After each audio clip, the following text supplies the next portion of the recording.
everyone. Welcome back to the Peaceful Mompreneur. I'm excited to introduce my guest, Katherine Sellery. She is a three-time TEDx speaker, founder of the Conscious Parenting Revolution, and a trusted voice for parents, educators, and leaders seeking to create more connected, respectful, and empowered relationships at home and in the workplace. With over 2 decades of experience, teaching the tools that build trust and dismantle power struggles. Katherine is here to shift the conversation around how we communicate, lead, and live. Katherine, thank you so much for joining us. So great to be here. Thank you so much. I'm delighted. Absolutely. So today we are going to be talking all about letting go of perfectionism and building trust in your family and your team. And I know that's a tall order, letting go of perfectionists. I am not a perfectionist necessarily, but I know a lot of them, and I know how hard that struggle is to be able to let other people in and to let you help them, right? So let's start from the beginning. Why is this important to you, and how did you start teaching it? Yeah, no, I was just kind of chuckling there. I guess you could say I'm a recovering perfectionist. It's so depending on your nature, I guess, and depending on the household that you grow up in and the influences around you, we get the message that we have to be perfect. And so I think it's one of the most common problems in society right now, actually.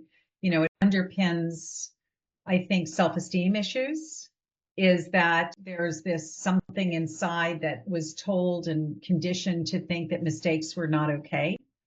And that oftentimes, I guess for me, one of the distinctions I make when I'm doing my trainings is I help people understand that while someone could make a spelling mistake, it would never occur to you to punish them for that, because our expectation is that they would never know how to spell words. They have to learn. And so that's fine. If you're having trouble spelling, obviously we need to teach you how to spell.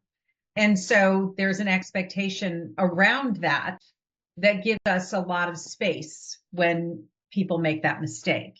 But with children and behavior, we seem to have a different expectation. It's not as though we look at that like a spelling mistake. It's as if they should have known, or that they should be masters of their emotional realms, and that the developmental expectations could potentially be way off base around what is normal mistaking, if you will. And so therefore there's an impression that kids get that they shouldn't have been like that when we adopt rewards and punishments to respond to behavioral mistakes, rather than, oh, this is just like spelling. There's no reason that they should be perfectionists and have mastered their emotional realm at this age, or often we see it quite late in life where people are still working to manage those big feelings.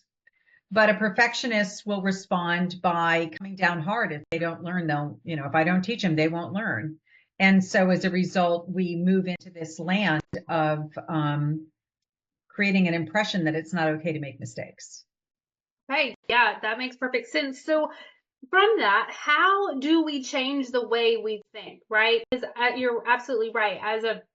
At least in America, the only society I've ever lived in, right? We are very much, we're told like, you teach your children this way. And I've never even thought about it like as a mistake, like a spelling mistake, right? So how do we change our thought process to be able to understand that they're just not there yet, and that we have to, continue to teach them? Well, education is very helpful. And I spent 35 years in Hong Kong. Hmm. And so a lot of my trainings were expat communities, whether it was the Hong Kong Chinese or other Chinese communities that were living in Hong Kong, whether it's mainland Taiwan. And then, of course, pretty much every nationality. It's a very expat community. So what I've learned is that it's not really about nationality, that this mindset is so prevalent, it exists everywhere, that I think all of us as humanity have grown up with a system that just needs a reboot. There historically is a negative view of children.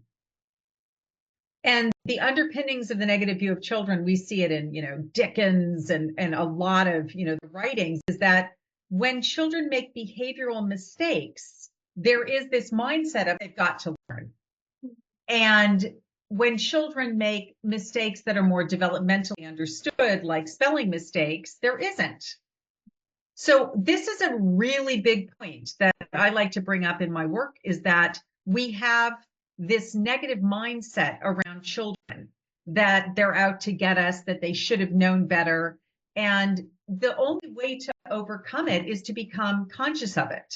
That's what we call it, the conscious parenting revolution, is that we can revolutionize our approach to children's behavioral mistakes by becoming aware of the negative bias against children's behavioral mistakes.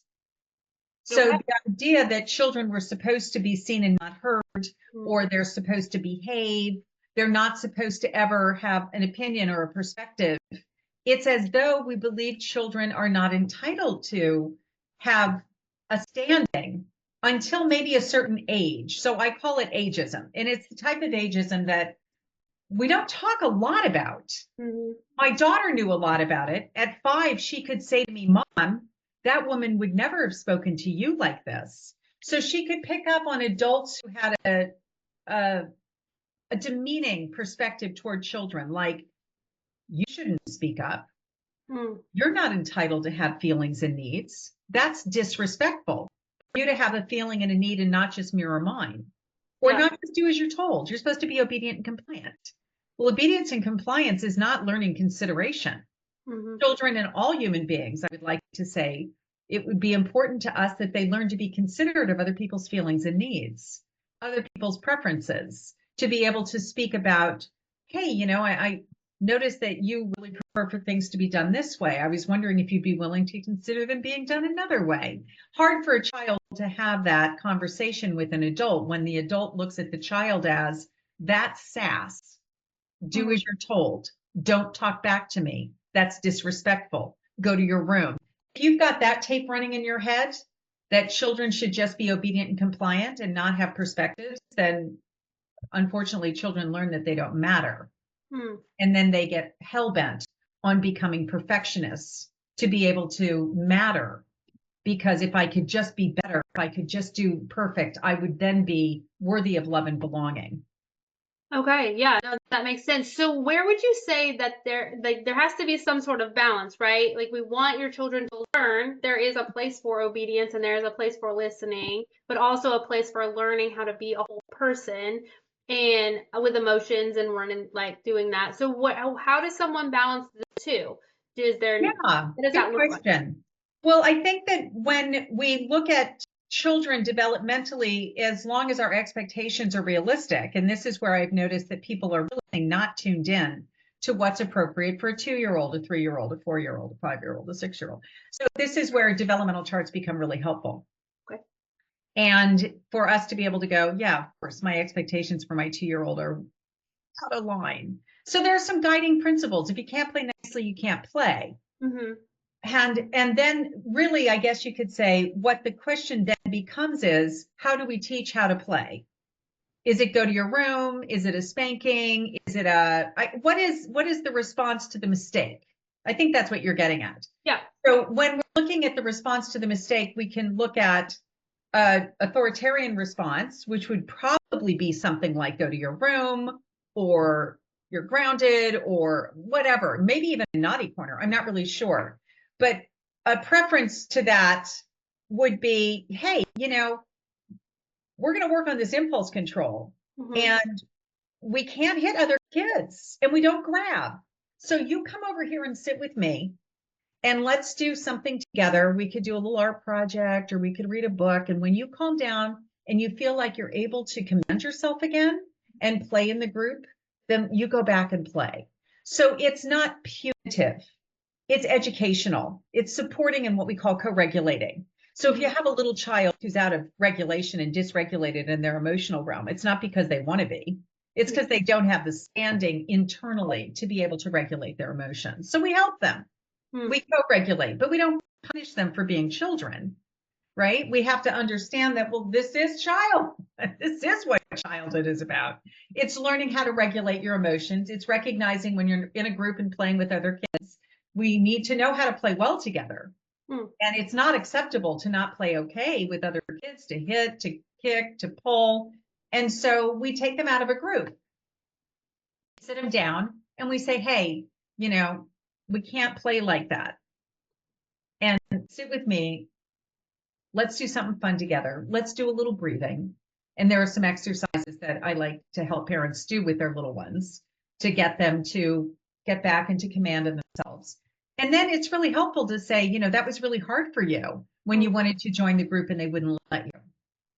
And you had that big feeling come up if something was not okay about that because you really wanted to play with them too. There's always a story behind it. Yeah. You really wanted to play with that toy. It made you so mad when the person who owned it didn't want to share it.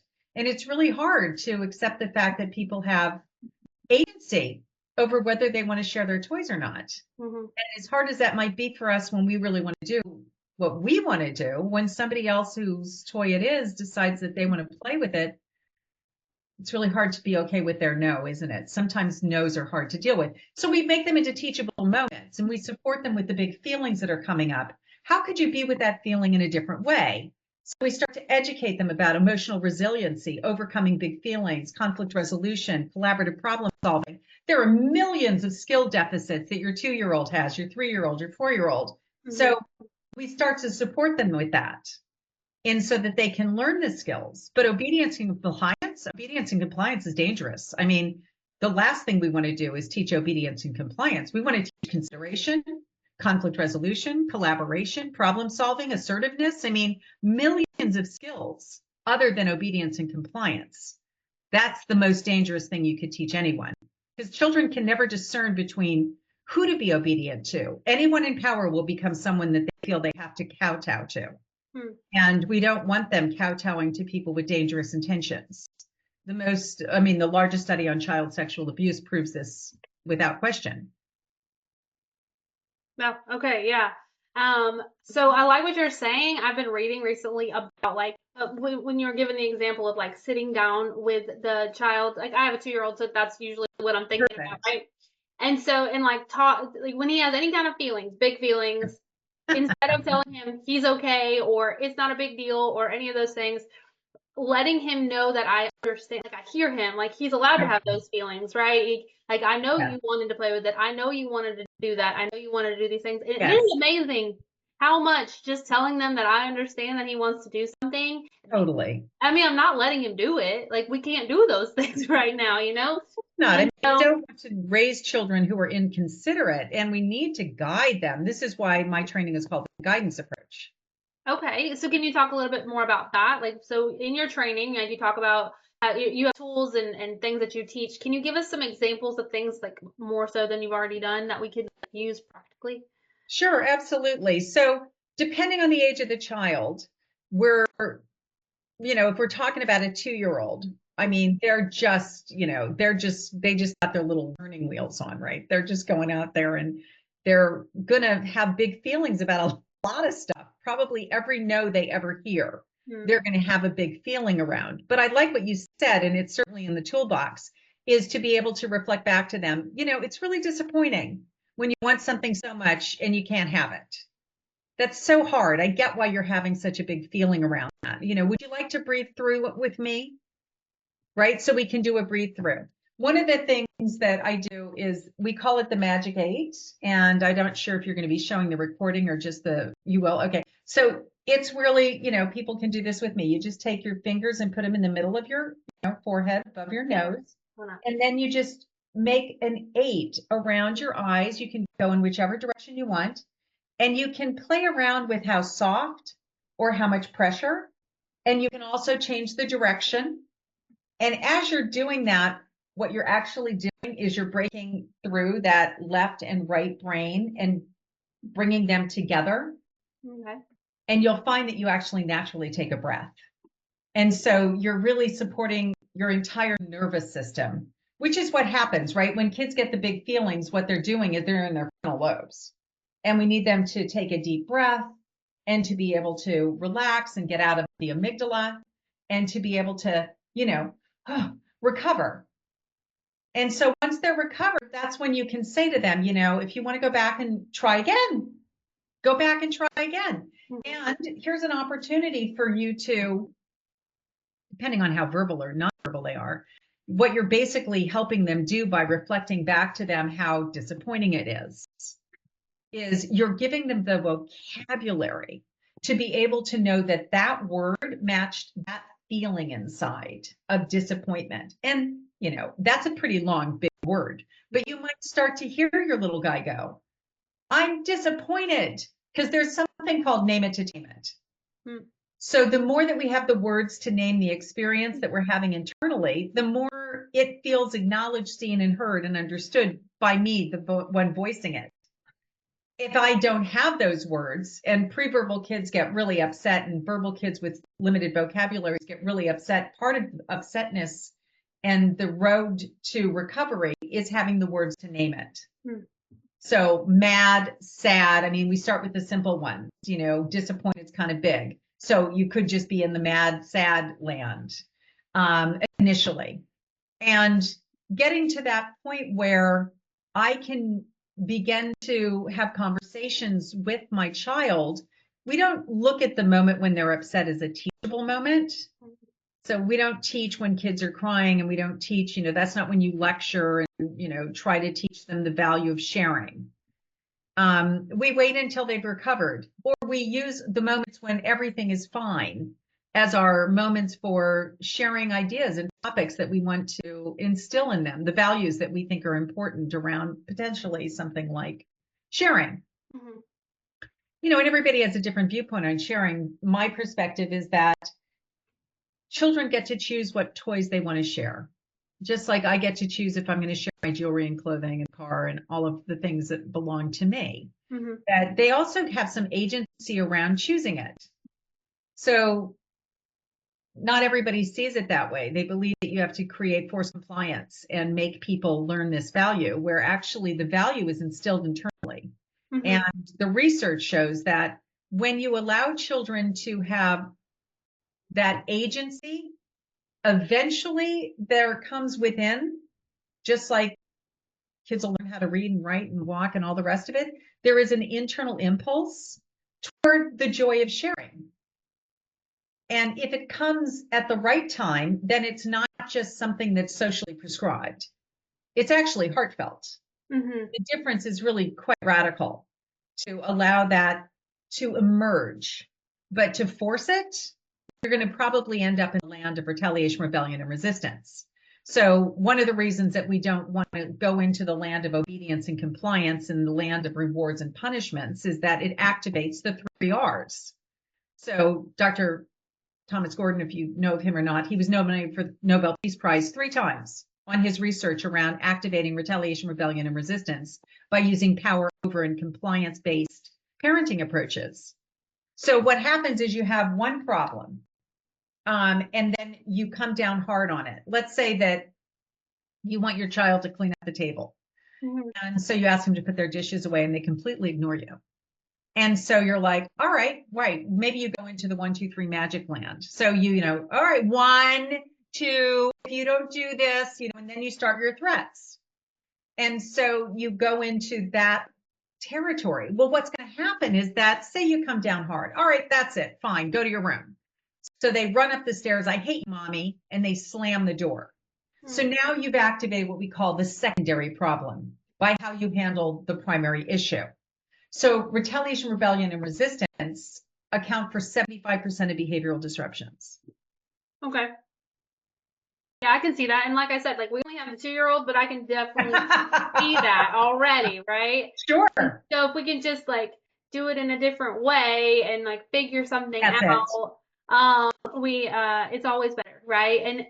And I think Always. I don't know. I'm not obviously not a parenting expert, a lot of stuff, but I have found that most of the problems are my problem. He's 2. I can't expect my 2-year-old to be able to handle everything, right? And so if things are escalating, it's because I escalated them.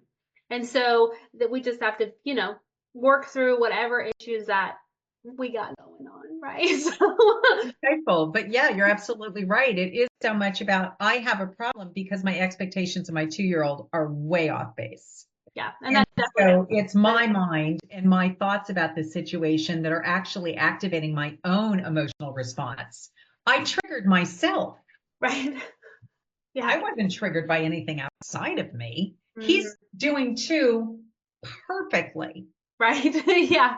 Too absolutely perfectly. He's doing exactly what he's supposed to be doing, growing and developing and acting out and having big feelings. And, he's at the beginning of the road. Hmm. I'm the one who's impatient or has expectations that this shouldn't be happening. Yep.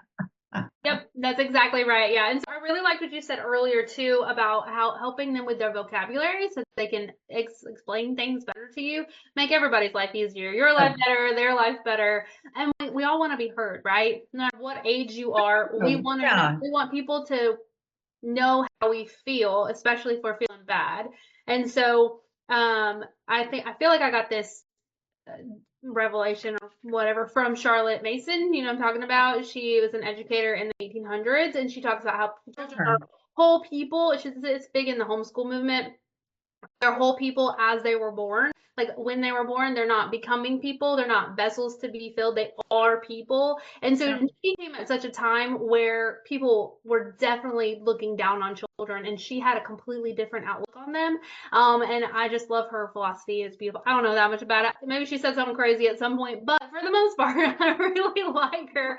And so what you're saying reminds me in part of what she talks about. So I really appreciate that. Well, actually, I talk about the same thing. I mean, they are whole people. I Hmm. look at them actually as our teachers. Oh, okay. Yeah, I mean, our children come to us and they're the example I use is they really are Yoda. Yeah. They really are Yoda, and they're here to give us an opportunity to have empathy, compassion, understanding, to be able to see them as, these rich teachers that they are, because they will bring everything up, our past, I call it transgenerational trauma, whatever the trauma was in your family lineage about being seen and not heard. And I mean, everything will be triggered by your children. And every time, if you're somebody who thinks that other people make you feel, if you blame your feelings on other people and aren't responsible for the feelings that arise, then you're going to say they made you feel that way.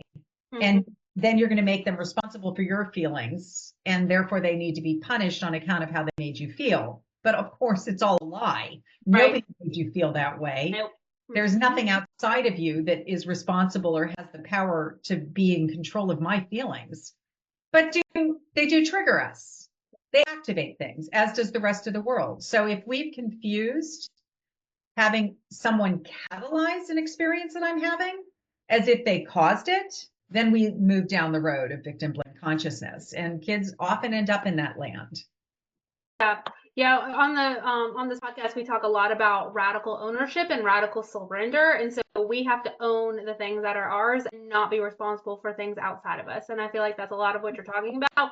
No one makes us feel a way, and we can't make other people feel another way, right? Exactly. So we own ours and we let them have theirs, and we work together and figure things out. But that's a big thing here. Exactly. Totally in alignment with you on that. Mm-hmm. And so one of my teachers was Marshall Rosenberg. Are you familiar with Marshall? No, ma'am. The founder of the Center for Nonviolent Communication and the father of restorative justice in America's prison system. He's passed away, but I was fortunate enough to train with him. He's a very powerful influence around NVC. So nonviolent communication and understanding emotional development. So he would say emotional development stage 1 was slavery, where you feel that someone else is responsible for your feelings and needs. And so you are enslaving them, right, to take care of your, feelings and needs. Or you might be the one enslaving someone else and duping them into believing that they're responsible for how you feel. And often children get enslaved in that way and made to believe that they make mommy happy, that they make mommy sad, as if anyone has the power to make mommy happy or sad. And so it is emotional and obviously abusive to put that on any human being. So he talks about emotional slavery as stage 1. And then he talks about emotional obnoxiousness being the next stage, where we become obnoxious once we realize that we've fallen prey to this. And so we say things like, well, don't put that on me. I have nothing to do with that. That's all about you. And he said, then we finally move to emotional liberation, which is, I'm not responsible for how you feel, but I care about you. Mm. I see you're having some really big feelings right now. So, whenever you want to talk about it, let's sit down and talk, because how you're feeling, although I'm not responsible for it, I care about you. Yeah. And if you're having a hard time, I care about that too. Mm-hmm. So those are the three stages. And I think the liberation stage is when we get to be with each other and be responsible for our own feelings and needs, and yet be able to demonstrate the caring. Yeah, absolutely. And I feel like I would imagine that's where we really want to be as parents, right? Liberated Absolutely. from them, like letting them control our, not letting, they're not controlling our emotions, but letting them dictate how we feel because we've allowed them to, but caring about them and being able to stay stable, right? That's what Absolutely. we want.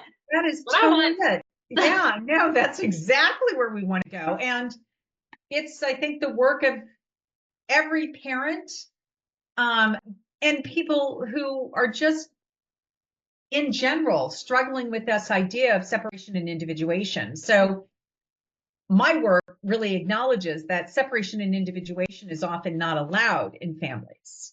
Children are not allowed to separate and have an individuated experience from the caretaker. This is when the caretakers become triggered Hmm. because, I said X, you're supposed to do X, but this person has a response to it that is obviously that they're not on board with X.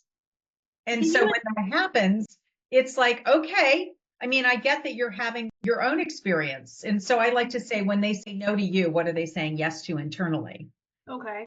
So, okay, what is your child saying yes to internally? What's going on for them? Well, I don't want to get up and leave the table, going back to my original example. You want me to clean up the dishes and put everything away, but I'm not done yet. And I'm having a really good time here. Mm-hmm. And, I know you want to set the table and have me clear everything off, but I'm still really enjoying what I'm doing. Oh, I get it. So then you have to reframe internally in your own head of, this isn't sass, it's not acting out, it's not talking back, it's not being disrespectful. You can remove all the judgment and you can recognize that, okay, they're having trouble doing my directive and also staying connected to what was going on inside of them. So now at least I understand that this is about, how do I integrate the outer voice with Mm. my inner sense of things? So then you have a different conversation around, all right, well, I see that you're having a really good time, and I get that, you'd like to keep everything just the way it is. I got a problem though. It's time for dinner and I need to set the table. What can we do about this? Mm. And so we move into collaborative problem solving, which is acknowledging that everybody has a side, and yet, I got to keep the train on the track, and I got to get where I got to go. Gotta get eat. So what are we going to do about this? Yeah. And that may result in a variety of different outcomes, Mm-hmm. because they may have ideas. Well, can't we eat, outside on the porch, or maybe we could eat over here, and it's like, that's an idea. I never even thought about that. Mm-hmm. And then I get to decide, am I okay with that or not okay with that? But at least it gives me something to take into consideration. Yeah, absolutely. So, speaking, let's talk about that example a little bit more, right? So that child seems like they're a little bit older, right? If you Maybe had a 5, young 4 or 5, yeah. 4 or 5, okay, yeah, yeah, I could see that. So, what would you do if the situation was even younger, right? So, let's say a 2-year-old, a 3-year-old, they just are like, nah, man, I'm not cleaning this up, and so like they're not to a point, as far as I can tell. They're not having a conversation like that with you. Um, Sure. and so how do you acknowledge the fact that they have feelings and they don't want to clean up, but still like they're It's got not to going get cleaned to up. Yeah. suggest to go outside. So So what I would do is I would say, I get it. Cleaning up is so boring. And it's so much more fun to go out there. And I really want you to go out there too and play on the swings. yeah. However, let's figure out how can we do this. And usually what it comes down to is, let me do it with you. Yeah. Right. And so it really is about modeling the behavior that you want to see, Mm-hmm. helping them along by doing it collaboratively, Yeah. as opposed to making, a punishment out of Yeah. bad behavior or whatever. Yeah. So yeah, I mean, that would really be building and developing good habits. Part of that good habit is cleaning up after yourself. Yeah.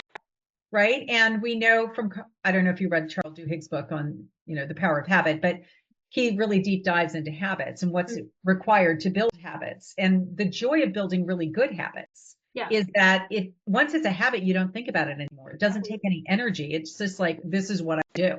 Yeah. So if you can do that with all of those things that you want your kids to develop good habits, be willing to do it with them. Mm-hmm. Show them exactly what to do, work with them to do it. Eventually, as they grow up, they get so used to doing it that they just start to do it themselves. And you one day will wake up and go, oh my God, They're they doing just, the thing. they Yeah. just did it. I didn't have to say a word. So part of the guidance approach is what we call self-started behavioral change. Mm-hmm. So do I want to have externally started behavioral change or self-started behavioral change? Do I want children to be self-motivated or do I believe in external motivation?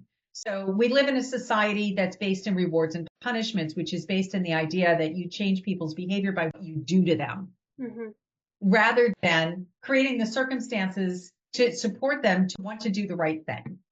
So self-motivation is when they choose to pick up the toys because that's what they want to do, or it's become a habit. Yes. They get up out of bed, they make the bed because that's become a habit.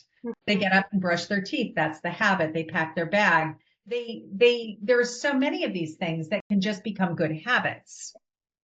Absolutely. And I teach that a lot, is about creating rhythm routines. And so you're not always thinking about it and your kids already know, right? So we do this after we do this, we do this after we do that. So nobody is like fighting. There's no fighting about brushing your teeth. We just go brush our teeth after we do breakfast.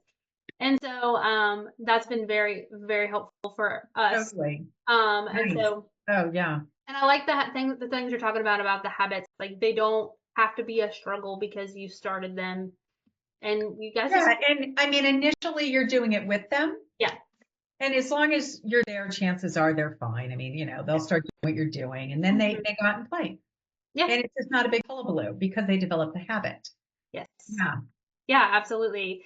So we're gonna start wrapping it up. Is there anything that you would want to tell not a young mom, she doesn't have to be young, she's a mom, with Mom young of any age. a mom Children of any age.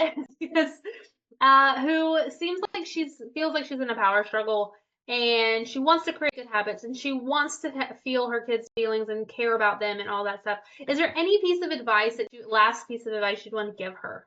Yeah, I mean, 75% of 75% of behavioral disruptions are retaliation, rebellion, and resistance. So that's whenever anyone comes to me, the first thing I always lean into is, am I hearing one of the R's? And of course, if it's 75% of the time that the behavioral disruption and the breakdowns have to do with the 3 R's, then one of the R's is probably present, if not all of them. I mean, I have people say to me all the time, oh God, I've got all 3. So you've got the retaliation, the rebellion, the resistance. So that's actually, I mean, we don't want it, but it's the easiest thing to change.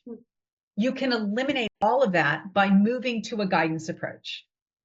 That's all you have to do is stop doing rewards and punishments. And instead, when you have the behavioral disruptions that you need to address, you address them from a guidance approach, which is the things that we've been talking about. Leaning in, seeing a no to you as a yes to something inside of themselves, perceiving the resistance as not disrespectful or punishable offenses, but that there's something going on internally that they have their heart set on, and they're having a hard time figuring out how to do that and this outer voices thing. I mean, we don't have enough time to talk about the difference between request language, demand language. I mean, there are so many pieces to this. I have a whole model around, peeling the onion in terms of looking at any one disruptive behavior and kind of going through to assess it. So there could be other things happening aside from just the 3 R's, but most of the time it's the 3 R's and we're looking at skills deficits, just building skills. Okay, that's wonderful. So where can people find you, Katherine? Conscious Parenting Revolution is the website. And if they want to go to freeparentingbook.com, my Amazon bestseller, 7 Strategies to Keep Your Relationship with Your Kids from Hitting the Boiling Point, I give that away. Okay. So they can go grab that. Perfect. Okay. And so both of those links will be in the description of this video. And Katherine, thank you so much for being here with us. This was lovely. So nice to meet you. And I feel we're really aligned. I think so. Yeah. I really appreciate that. Yeah. Thank you for your work. Thank you so much. Thank you.